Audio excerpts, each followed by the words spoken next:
from Tamil Nadu. தப்பு. I am Keerthana, my name is Keerthana தான் சொல்லணும். மை செல்ஃப்ங்கிறது ரிஃப்ளெக்சிவ் நவுன். நவுன்னா பேரை குறிக்கிறது.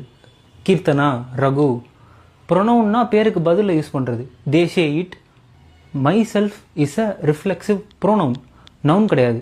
ஒழுங்கா படிச்சுட்டு வா. என்ன ரகு ப்ரோ இப்படி அசிங்கப்படுத்திட்டீங்க? இவனுங்க வேற இங்க தப்பு தப்பா பேசுறதும் அதே எல்லாத்தையும் எடுத்து கரெக்ட் பண்றதும் இதுவே இங்க வேலையா போச்சு. நண்பா, நம்ம ஃபர்ஸ்ட் ஒருத்தவங்களை மார்க் பண்றோம்னா நம்ம கிரவுண்ட்ல எதனாச்சும் இருக்குதான்னு செக் பண்ணணும். அது கிடையாதுன்ற பட்சத்துல கூகுள் கிட்ட ஏஐ கிட்ட தெரிஞ்சுக்கணும். போய் 5th ஸ்டாண்டர்ட் கிராமர் புக்ல வர இந்த நவுனுக்கும் ப்ரொனவுனுக்கும் வித்தியாசம் தெரியாம நீங்க மினிஸ்டர் கீர்த்தனா மேம மார்க் பண்றீங்க.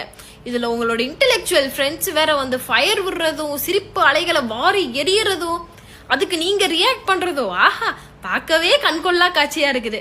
நம்ம கொத்தூஸ் தானே, எப்படியும் இதெல்லாம் தெரியாது அப்படின்ற ஒரு குருட்டு நம்பிக்கையில இதைய போட்டு விட்டீங்க. ஆனா நாங்க கண்டுபிடிச்சிட்டோம். ஆனா உங்ககிட்ட ஒரு விஷயத்த நான் பாராட்டணும். தப்பா பேசுறது கூட என்ன ஒரு கான்பிடென்ட், என்ன ஒரு திமிரு. ஆஹா, உங்களுக்கு ஆஸ்கர் அவார்டே கொடுக்கலாம் போல.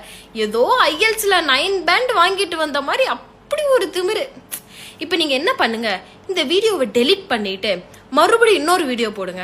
ஐயோ, நான் நவுனுக்கும் ப்ரொனவுனுக்கும் வித்தியாசம் தெரியாம உளறி வச்சிருக்கேன், இப்ப நான் மறுபடியும் மார்க் பண்றேன், நீங்க மறுபடியும் ஃபயர் விடுங்க அப்படின்னு சொல்லிட்டு இன்னொரு வீடியோ போடுங்க.